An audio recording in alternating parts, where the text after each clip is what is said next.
Bonjour, est-ce que vous m'entendez? Je me suis connecté avec mon cellulaire, j'avais un petit souci. Si vous pouvez, s'il vous plaît. OK, super. Donc, ça va être comme ça. Désolé, je ne sais pas pourquoi. Ça doit être la température qui fait en sorte que mon micro ne fonctionne pas.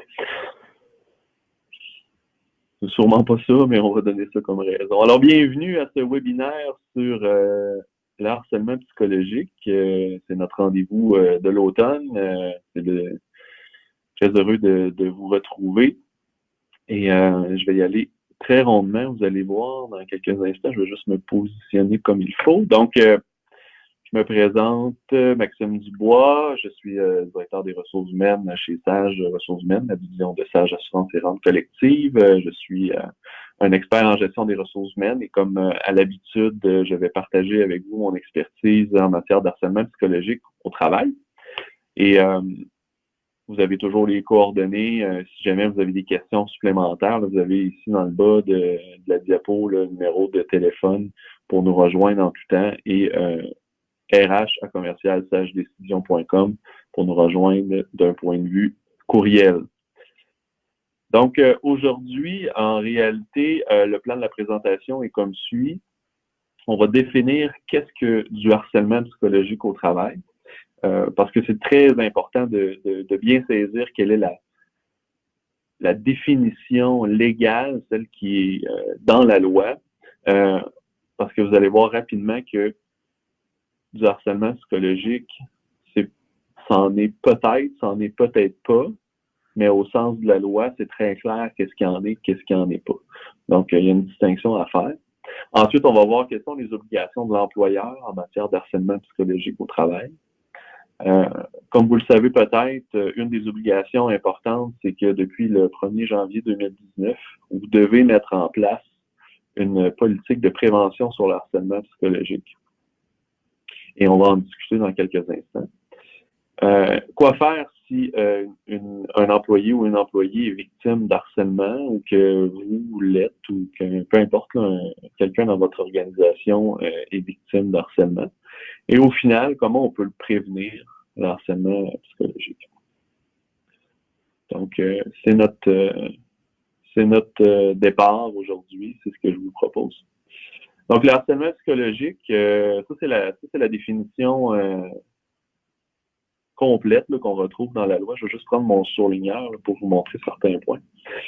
Donc, l'harcèlement psychologique, ce qu'il faut comprendre, c'est que ça comprend aussi l'harcèlement sexuel. Donc, quand on en parle d'harcèlement psychologique, il faut toujours sous-entendre que c'est toute forme d'harcèlement allant jusqu'au harcèlement sexuel au milieu de travail. Ensuite, le premier mot qui est super important dans la définition, là, je vais la lire pour commencer, puis ensuite on y revient. L'harcèlement psychologique ou sexuel au travail est une conduite qui est vexatoire, qui se manifeste par des comportements, des paroles ou des gestes répétés qui sont hostiles ou non désirés et qui portent atteinte à la dignité, l'intégrité psychologique et physique de la personne salariée et qui finalement rendent le milieu de travail néfaste. Donc, ce qu'il faut comprendre, c'est que pour répondre à l'admissibilité du dépôt d'une plainte, là, donc pour que devant la commission, le harcèlement psychologique soit reconnu, il faut que ce soit une conduite qui soit vexatoire.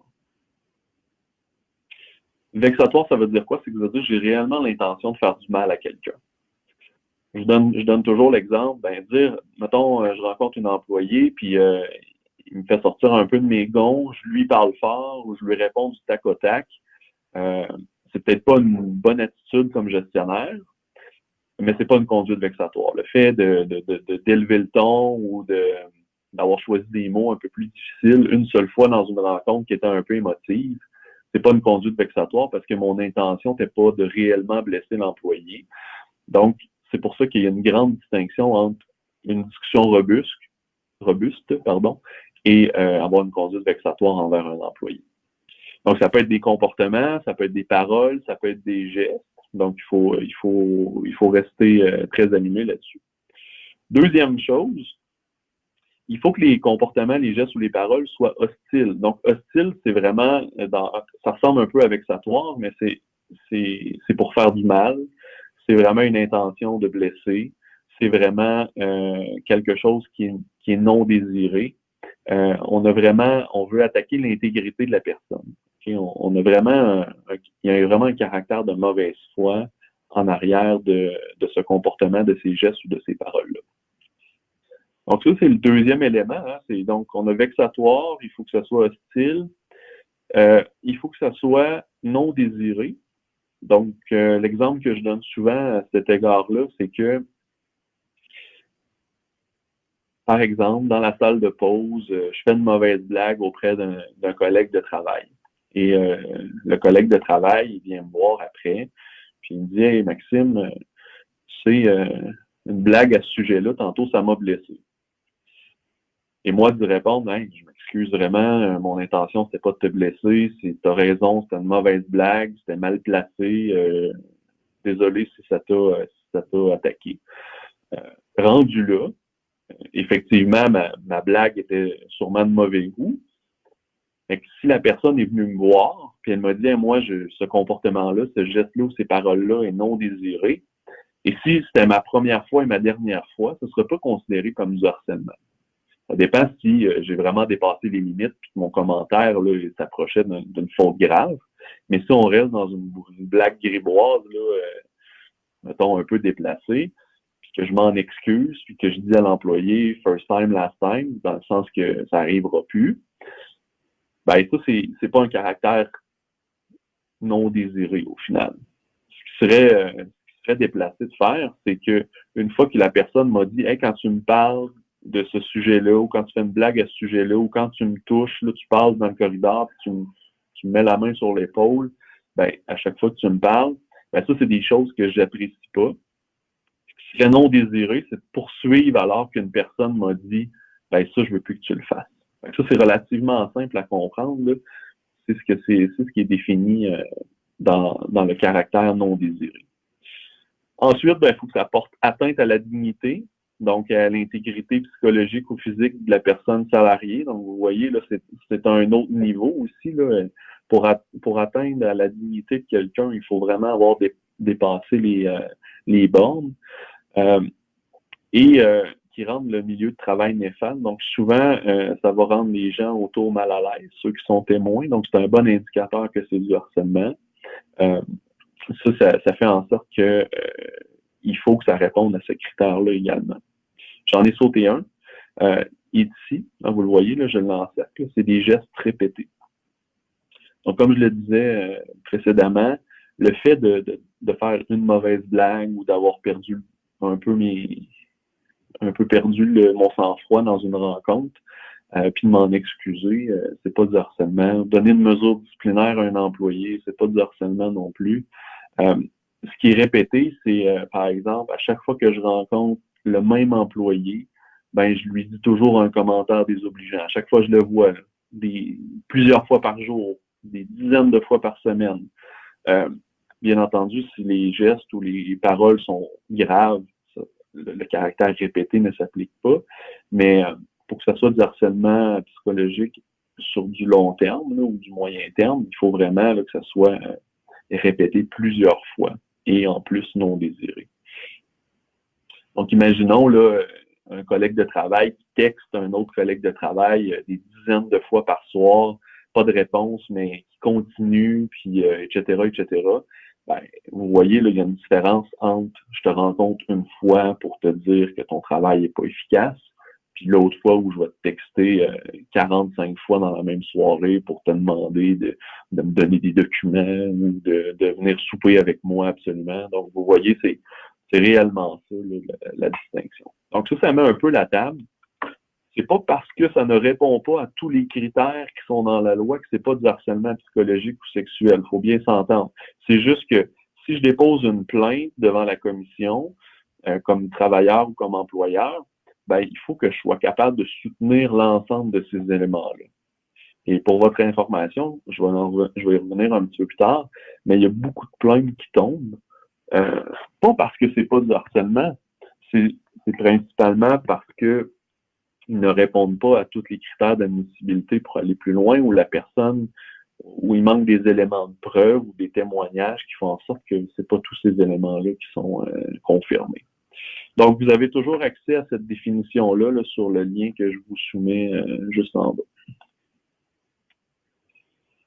Je vais changer de diapo. Donc, la conduite vexatoire, si vous voulez avoir une définition plus précise, hein, c'est humiliant, offensant, abusif pour la personne qui l'a subi. Donc, ça blesse la personne dans son amour propre et ça l'angoisse. Donc, si vous voulez qu'on définisse un peu c'est quoi une conduite qui est vexatoire, là, ça dépasse qu'une personne raisonnable trouve correct dans un milieu de travail. Quand vous vous posez la question, vous faites un visage « Ouh, me semble ça c'est limite », ben ça c'est vexatoire. OK? Donc, vous voyez, là, chaque élément, je les reprends là, pour avoir une définition plus précise. Le caractère répétitif, j'en ai parlé, c'est qu'isolément, ça peut sembler anodin, mais quand on les accumule, puis qu'on l'ajoute, puis qu'on additionne par-dessus les autres conduites, les autres gestes, ben ça pourrait devenir du harcèlement. Comme je l'ai indiqué, il y a toujours le concept, la même chose que dans la gradation des sanctions, puis ce qui est convenu dans la loi en matière de faute grave, un acte isolé grave pourrait être automatiquement du harcèlement psychologique ou sexuel. Vous le savez, c'est sûr que si je touche un collègue ou une collègue de travail de façon déplacée, pas besoin de le répéter 50 fois pour que ça devienne du harcèlement. Ça serait effectivement, dès la première fois, ça serait considéré comme du harcèlement. Puis, si on est en matière sexuelle, c'est même criminel. Donc, il n'y a pas de caractère de répétition. Quand la faute est grave, quand le comportement, les gestes ou les paroles sont graves, ça pourrait être effectivement automatiquement du harcèlement. Hostile, donc non désiré, ça pourrait être reconnu même si la victime est clairement, même si la victime n'aurait pas dit hey, ça, je veux pas que tu le fasses ou je t'ai pas averti que ça me dérangeait, ça veut pas dire pour autant que c'est non désiré, hein? Parce que les victimes sont souvent super déstabilisées par ce qui arrive. Des fois, l'harceleur est très convaincant ou est très intimidant et il va y avoir un très grand malaise. Et c'est pas parce que l'harcelé n'a pas le courage de lui dire que c'est non désiré qu'on vient de passer par-dessus ce critère d'admissibilité-là. Donc, il y a des contextes qui s'expliquent et qui viennent définir que, ben, effectivement, dans cette circonstance-là, on n'a pas eu le temps d'exprimer clairement qu'on refusait ce comportement ou ces paroles-là, alors que dans d'autres contextes, ça aurait pu se faire. Et si je donne un exemple là, qui arrive souvent au milieu de travail, ah ben mon collègue il parle toujours dans mon dos, là, j'ai l'impression qu'il parle de moi là, puis de façon négative auprès de mes collègues. Ben ça, j'aurais le temps de prendre mon courage à deux mains, puis un jour d'aller lui adresser la situation, de dire écoute, quand tu fais ça, j'ai entendu dire que ben ça me dérange, puis je trouve ça vexatoire, puis hostile que tu fasses ça.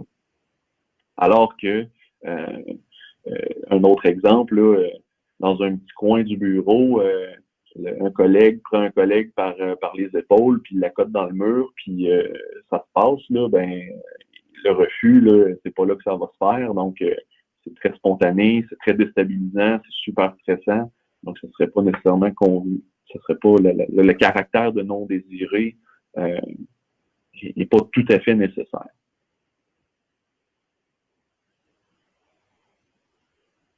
Ensuite, ben, le quatrième point, comme je le disais, il faut que ça porte atteinte à la dignité. Là. Qu'est-ce que ça veut dire, ça? Ben, c'est se sentir diminué, se sentir dévalorisé et se sentir dénigré. Donc, autant sur le plan personnel, donc quand on m'attaque sur des attributs physiques, autant sur des attributs professionnels, sur des compétences, hein, du savoir-faire. Donc, c'est d'être, je pourrais dire même jusqu'à violent là, dans nos commentaires. Donc, c'est autant sur des attributs personnels, si je en milieu de travail, que des attributs professionnels. Souvent, ça va avoir des impacts sur l'estime de soi de la personne, sur sa confiance en soi, etc. Donc, quand on est en train d'attaquer la dignité ou l'intégrité d'un individu, c'est de ça qu'on fait allusion.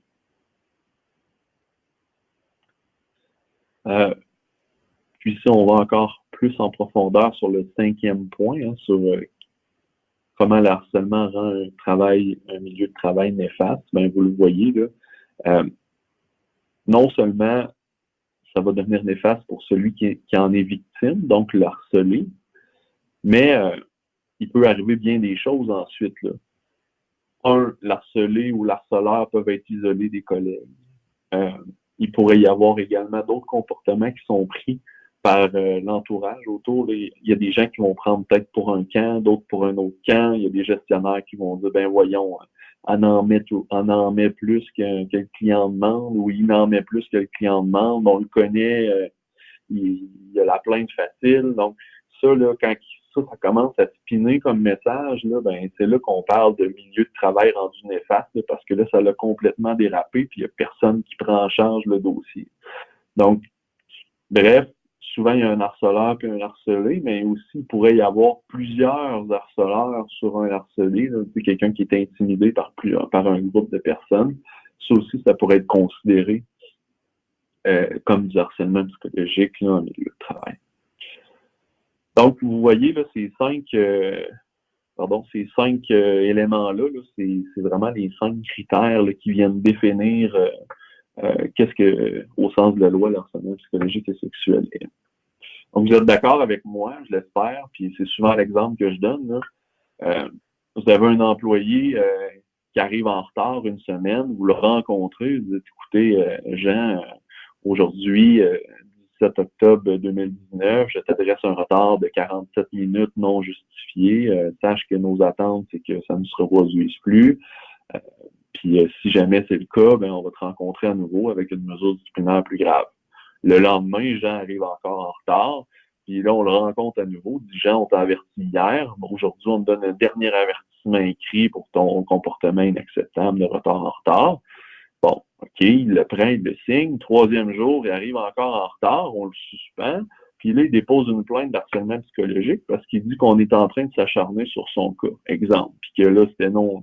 Puis on lui a pas donné de chance, puis que ci, puis que ça. Donc, à la lumière de ce qu'on vient de voir comme introduction, est-ce que c'est du harcèlement? Ben, ça dépend comment que les rencontres se sont produites, mais ça s'est fait dans le respect avec des avertissements disciplinaires en bonne et due forme, puis avec un contenu qui a été validé.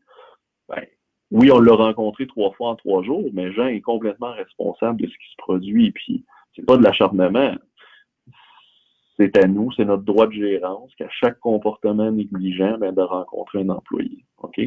Donc, il faut avoir confiance, là, parce que la plainte, là, ou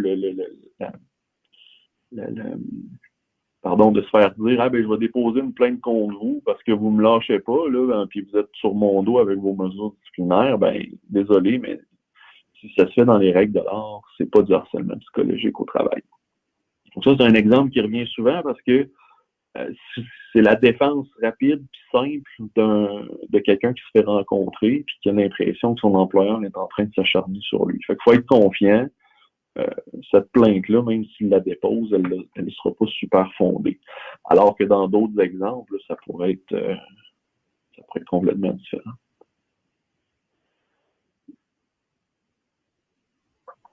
Donc, c'est quoi les manifestations, là, des exemples, là, si vous en voulez, là, d'harcèlement psychologique? Là? Ben, ça pourrait être d'empêcher une personne de s'exprimer. Par exemple, dans un meeting, là, devant tout le monde, dire, hey, ben Marc, toi, là, ton opinion, on n'a pas envie de la connaître, là, ferme ta boîte.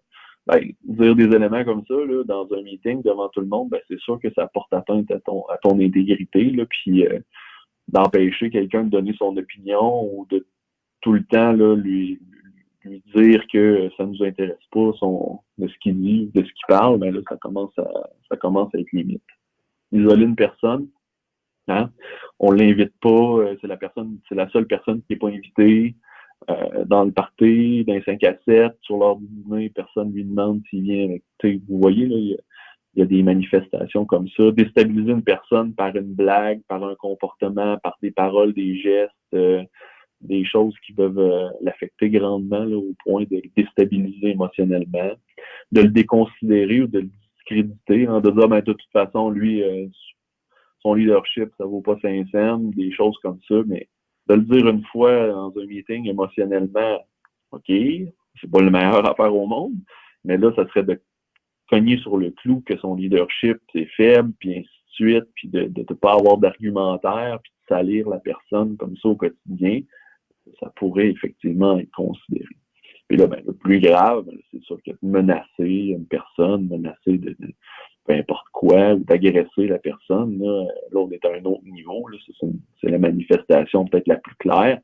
Et celle-là, elle est plus directe. Là, on est peut-être même en matière de faute grave. Là, ça devient pratiquement automatiquement. Je ne sais pas si ça se dit, mais ça en est. Ça, c'est des manifestations, des exemples, mais qu'est-ce qu'il n'en est pas maintenant, là, qu'on a convenu là, au fil du temps, là, depuis que la loi a été déposée, puis la jurisprudence, puis les tribunaux ils ont tranché sur certains cas. C'était mon exemple de tantôt, là, l'exercice des droits de direction, on l'appelle le droit de gérance aussi, là, donc d'exiger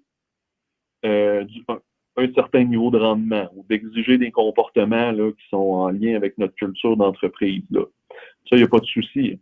Hein, c'est votre droit de gérance. Ben, écoute, ton rendement n'est pas tout à fait à la hauteur aujourd'hui. On va élaborer un plan d'action avec toi. On va te suivre sur 30 jours. C'est pas de harcèlement, ça, c'est votre droit de gérance de suivre le rendement d'un employé. Organiser le travail, hein, on change la procédure, la tâche que Manon faisait, on l'a remplacée par un autre. C'est pas qu'on est en train d'isoler une personne ou de la discréditer. C'est juste que c'est votre droit aussi comme employeur de dire, ben, OK, j'optimise mon organisation du travail. Je suis pas en train de discréditer Manon pour autant. Là. Elle peut peut-être se sentir effectivement moins impliquée, etc. Mais là, il y a une job de gestion du changement à faire qui est importante. Puis en matière de discipline, là, c'est exactement ça que je donnais comme exemple tantôt. Là, les mesures disciplinaires, là, c'est fait dans les règles de l'art, puis il n'y a pas d'acharnement réel depuis début là, ben, on peut le faire en toute confiance.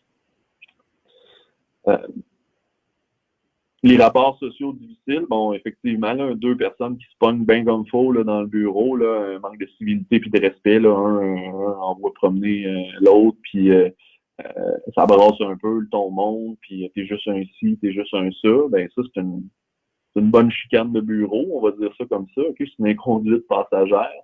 On n'est pas en matière d'harcèlement psychologique. Ça l'a brassé. On va se calmer, les deux parties. Mais là aussi, là, vitement, il m'a dit ça, puis je vais déposer une plainte contre lui, vous allez voir, ben là, attention, là. Est-ce que c'est vexatoire? Est-ce que c'est non désiré? Est-ce que c'est répété? Est-ce que ça portait atteinte à ta dignité? Est-ce que ça rendait le climat de travail? Il faut toujours se poser les 5 questions. Puis à un moment donné, on en vient vite à la conclusion que, bon, ça a brassé, mais on n'est pas en matière d'harcèlement. Ici, là, les situations conflictuelles, donc des conflits entre deux personnes, un conflit dirigé sur le litige, là, tandis que il y a un problème qu'on veut régler, là, mais on est au lieu de s'acharner sur la problématique, ben, on s'acharne sur l'autre personne. Donc, c'est de la faute de Manon si ça marche pas, c'est de la faute d'un tel ou d'un tel. C'est toujours cibler l'individu plutôt que le processus. Donc, les situations conflictuelles, là, faut être prudent aussi, là, parce que si le litige entre deux personnes est présent, c'est peut-être pas du harcèlement, c'est peut-être juste qu'il y a des problèmes de personnalité où les gens s'entendent pas ou professionnellement ils n'ont pas des affinités. Idéalement, on va tenter de rapprocher les parties d'un point de vue professionnel. Après ça, au niveau personnel, ils sont pas obligés d'être les meilleurs amis du monde. Mais au final, s'ils ont besoin de collaborer ensemble, ben, ça prend un minimum de décorum respectable.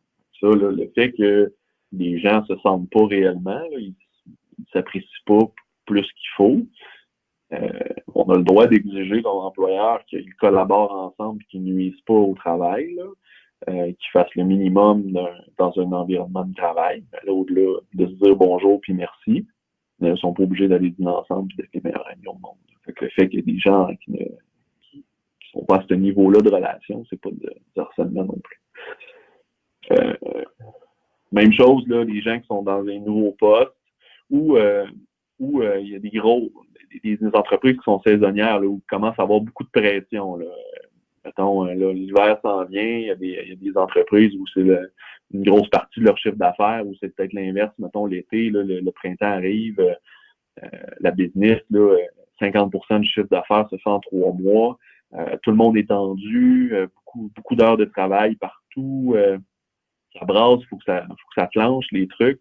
Ben là, c'est pas parce qu'on met un peu de pression sur notre équipe pour cette période-là qu'on est en train de s'acharner puis d'harceler les gens à travailler plus fort. Mais ce qui serait dommageable, puis ce qui deviendrait du harcèlement, c'est que quand on essaie de soutenir un rythme comme ça, là, qui est incessant, pour plusieurs mois, puis que ça reste toujours un genre de régime de terreur, qu'il faut toujours en faire plus, là, ben là, on n'est pas dans cette optique-là. Et ça revient un peu à l'autre point, là, les conditions de travail et les contraintes professionnelles, là, c'est-à-dire, une nouvelle technologie, une nouvelle machine, d'obliger quelqu'un à s'adapter, là, ou d'obliger, là, j'aime pas dire ça, là, mais mettons le former, l'accompagner du mieux qu'on peut, rendu là, de dire, ben écoute, Manon ou Charles, ton rôle a changé, il faut que tu t'adaptes, puis ça, c'est le nouvel outil de travail qu'on a à te proposer, puis on va t'aider, on va t'accompagner, on va te coacher. On n'est pas en train non plus là, de l'harceler, à l'obliger à faire ça. Ça fait juste partie de votre droit de gérance de proposer les nouvelles techniques, les nouvelles technologies. Puis c'est pas parce que la personne se sent pas super à l'aise là-dedans, puis que la gestion du changement est difficile pour elle qu'on est en train de l'harceler. C'est pas le droit de gérance. Là. C'est à peu près ça. Là. J'espère que ça fait un bon topo entre qu'est-ce qu'il y en est, qu'est-ce qu'il n'y en est pas. Si c'est pas clair, on éclaircira ça dans un autre appel, mais je pense que ça fait le tour de la question. Ça vous met en confiance sur le sujet. Donc, ceci étant dit, là, on a bien positionné nos trucs. Il faut comprendre que depuis le 1er janvier 2019, là, puis idéalement, on avait déjà une politique sur le harcèlement. Hein, il y avait déjà des entreprises qui étaient super bien équipées. Maintenant, ce qui se passe, c'est que vous en avez l'obligation d'en avoir une. Écrite et affichée et disponible. Puis il y a un processus qui a été rédigé et pensé.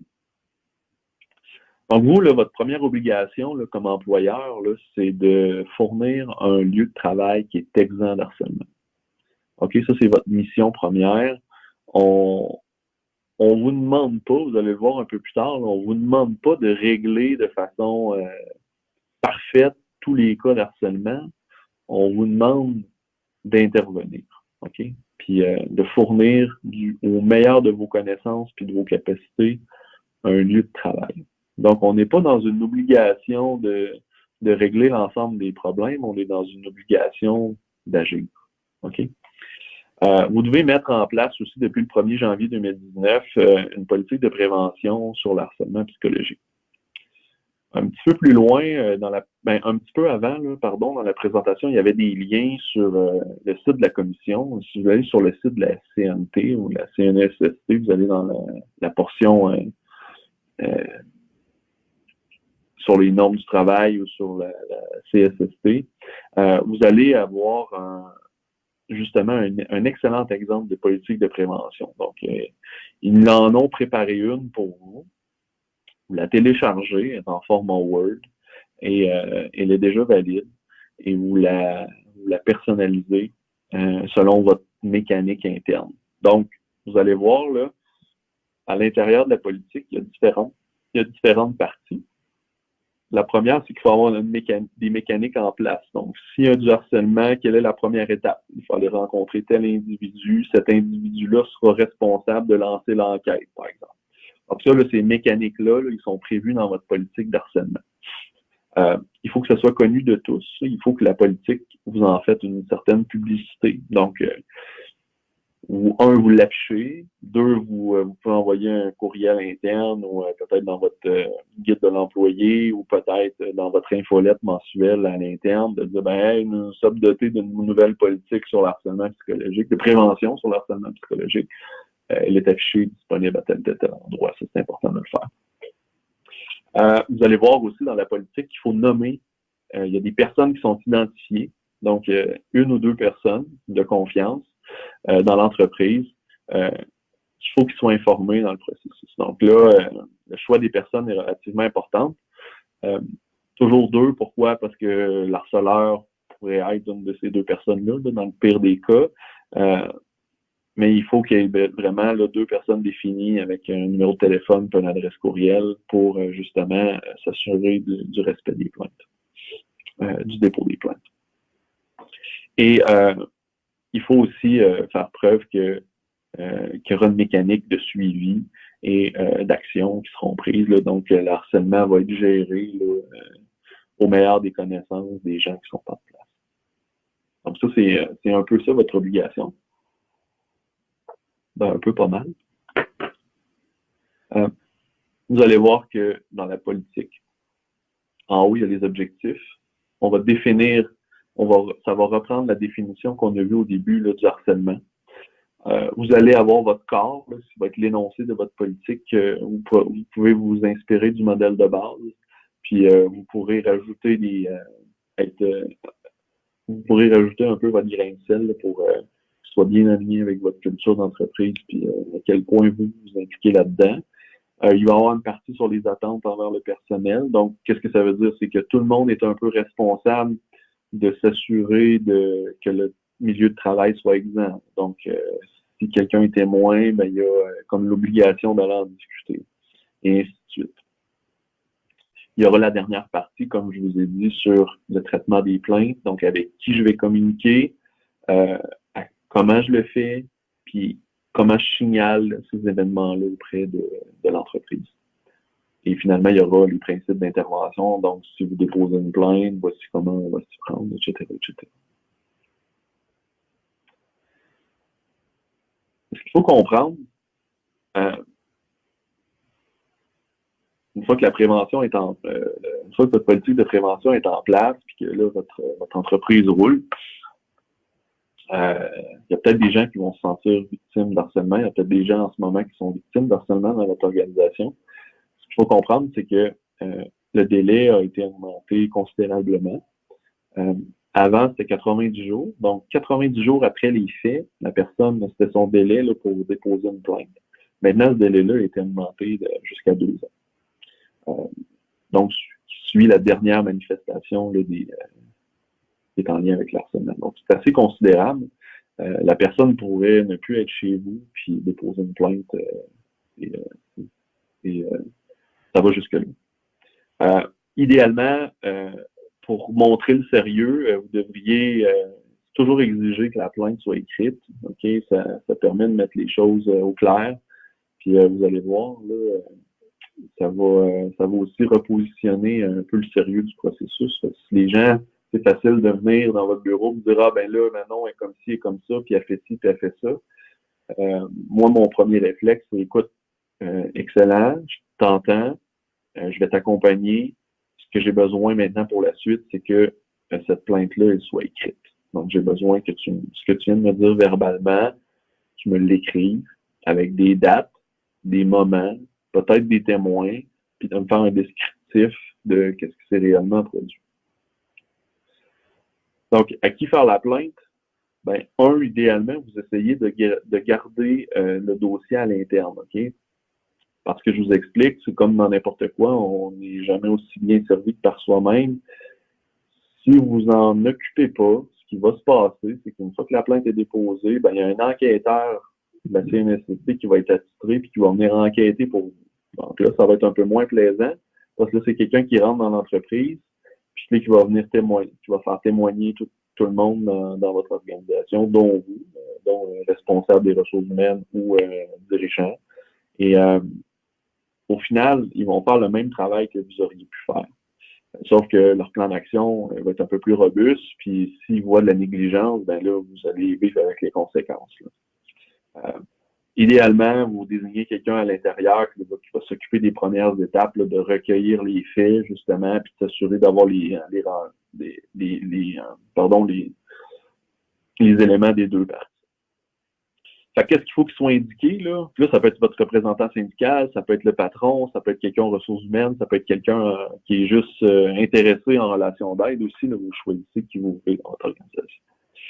Donc, qu'est-ce qu'on veut là, quand quelqu'un vient nous voir, là, qui est victime d'harcèlement? On veut les comportements reprochés, le maximum de détails, hein, avec des précisions comme des jours, des personnes, des témoins, parce que plus on aura de détails, plus on pourra confronter l'harceleur efficacement, puis ça pourrait se terminer très rapidement si on a des précisions. Parce que là, de rencontrer un harceleur, de dire, ben, j'ai entendu dire que peut-être qu'avec Manon, j'ai pas d'exemple, mais je sais qu'elle apprécie pas comment, ben, ça vaut pas grand-chose. Mais si j'y arrive avec le 15 octobre dernier, dans la salle d'employés, t'as fait une blague très déplacée directement liée directement dirigée vers Manon, elle s'est sentie dénigrée, etc., etc., etc. Ben, vous voyez, là, c'est complètement différent. Comment ça fonctionne? Ben, s'il y a une plainte qui est déposée, ben, vous allez voir, là, la plainte est déposée, il va y avoir une analyse préliminaire par la commission. Les 5 critères vont comme être analysés. Il pourrait y avoir médiation entre les deux parties qui va être assurée par la commission. Il pourrait y avoir un enquêteur qui vient prendre les faits pour vous. Et sinon, ben, même chose que quand il y a une dépôt de plainte aux normes du travail, vous allez être appelé en audience dans le tribunal administratif du travail. Puis ça va suivre son cours, puis ils vont trancher pour vous. Est-ce qu'il y a eu harcèlement, est-ce qu'il y a eu négligence de la part de l'employeur, etc., etc. Puis ce qu'il faut comprendre, ça c'est peut-être un point super important, c'est que la plainte, elle est déposée contre l'employeur. Tout le temps, tout le temps, tout le temps.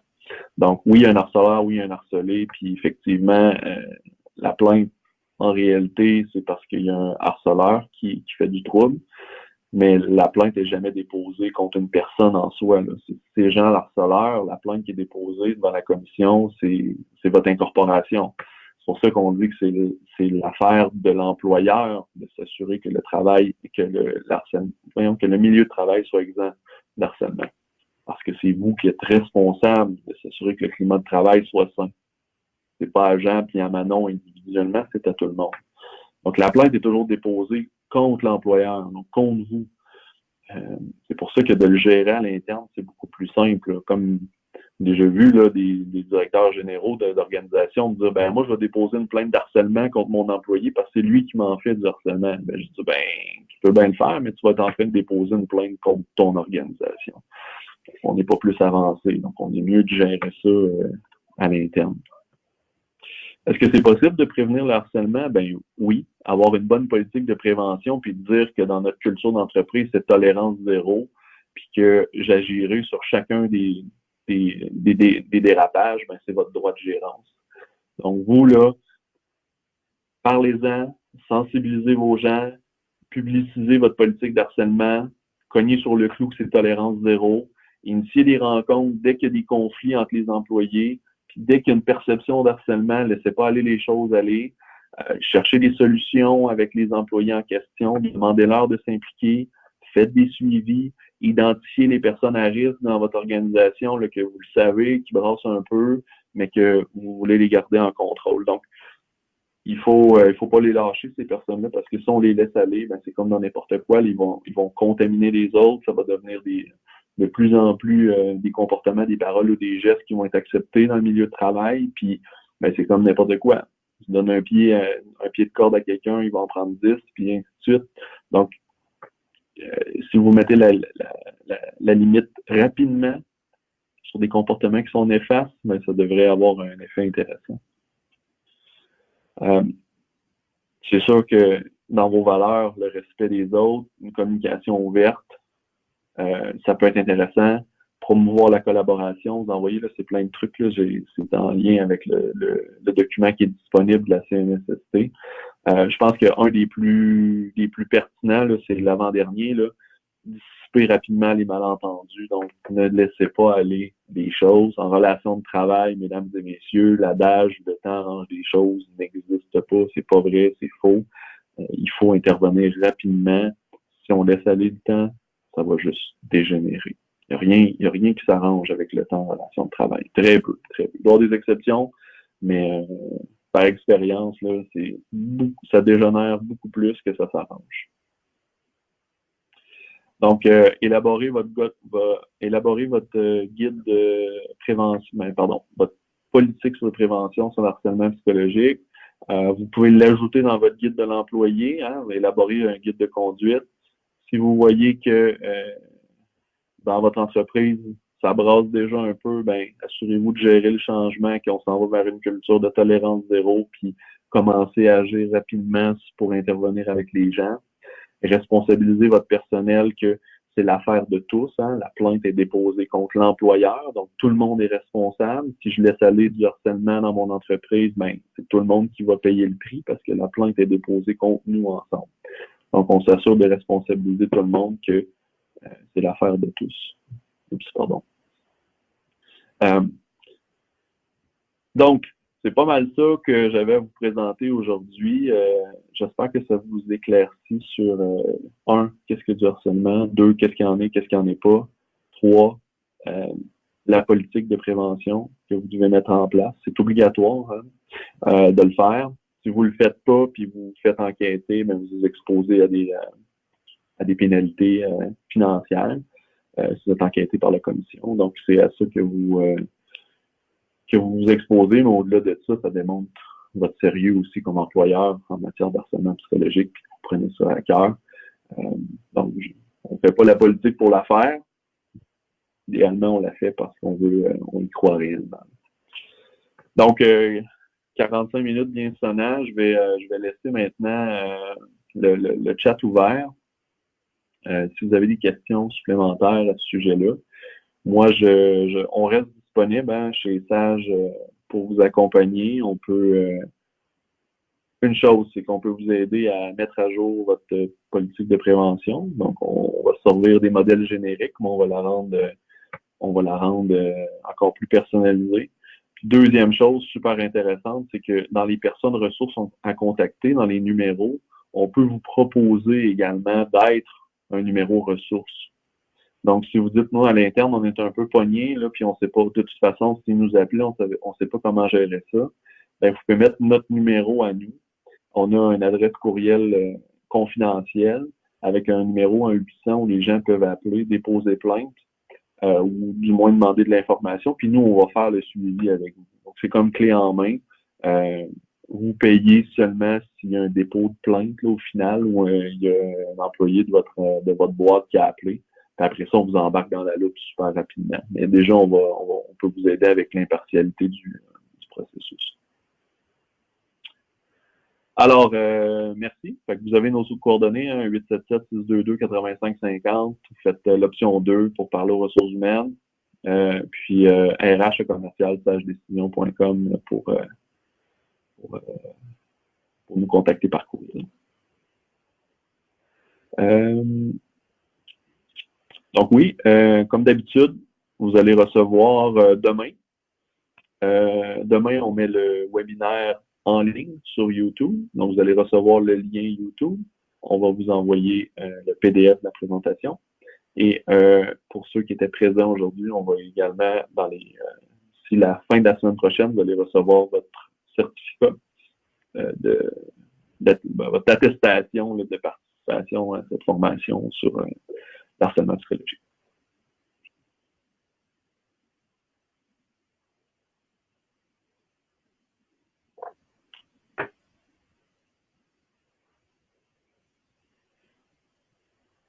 Donc, on me pose la question, si un employé flirte avec une autre employée, mais qu'il s'avère que ce n'est pas réciproque, s'il insiste, est-ce que c'est du harcèlement? Ben, si c'est répété et que c'est non désiré, là, ça semble être non désiré, que ça a été adressé, puis que la personne insiste, oui, ça en deviendrait. Effectivement. C'est ça de poursuivre dans le comportement alors que c'est vexatoire parce que la personne n'est pas intéressée, c'est non désiré, ça porte atteinte à sa dignité, etc. Absolument. Ça en est un excellent cas, là, parce que ça arrive relativement souvent. Là. Tantôt, quand je donnais mon exemple de gens, d'employés qui se textent le soir, disant ah, viens prendre un verre avec moi, mais pourquoi tu viens pas prendre un verre avec moi? Puis voyons, viens donc, puis tu sais, ça là, c'est typique, là. On le voit plusieurs fois. Ça, jusqu'à un certain point, là, on peut pas empêcher les employés de faire quelques approches là, entre eux, au-delà de ça, mais quand ça devient insistant, là, on est vraiment en matière d'harcèlement, puis là, ça devient votre problème comme employeur. Mais pas de problème. Vous avez le droit d'intervenir. Parce que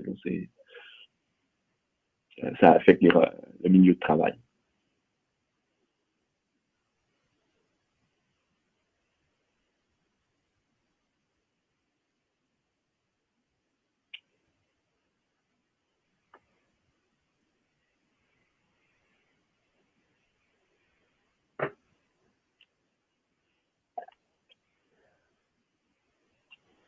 Alors, je ne semble pas avoir d'autres questions.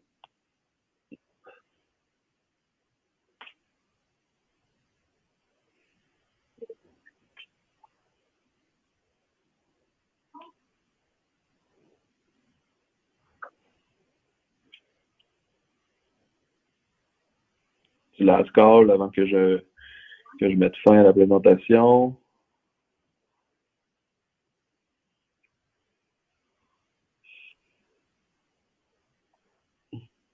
Alors, on se revoit dans le prochain webinaire, en tout cas, qui est au mois de novembre, et c'est sur la fidélisation des employés. Donc, on va parler un peu de marketing RH, mais aussi de comment on peut engager, mobiliser nos employés. Donc, vous avez reçu le lien dans la dernière infolette. Vous pouvez vous connecter au webinaire jusqu'en janvier. Sinon, on va vous envoyer un lien avec toutes les possibilités d'inscription sous peu. Alors, en vous souhaitant une très bonne journée et merci à tous pour votre écoute.